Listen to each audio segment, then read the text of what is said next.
Potash, the old name for potassium carbonate, is one of the two alkalis, the other being soda, sodium carbonate, that were used from remote antiquity in the making of glass, and from the early Middle Ages in the making of soap.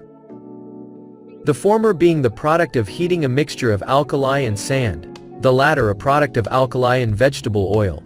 Their importance in the communities of colonial North America need hardly be stressed.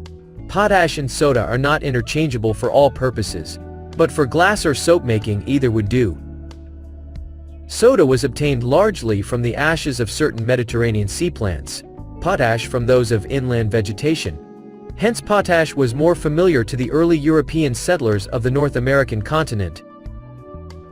The settlement at Jamestown in Virginia was in many ways a microcosm of the economy of colonial North America, and potash was one of its first concerns.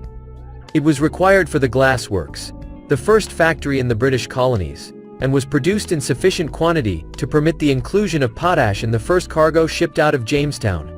The second ship to arrive in the settlement from England included among its passengers experts in potash making. The method of making potash was simple enough. Logs was piled up and burned in the open, and the ashes collected.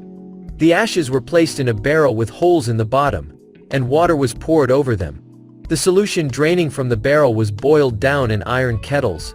The resulting mass was further heated to fuse the mass into what was called potash.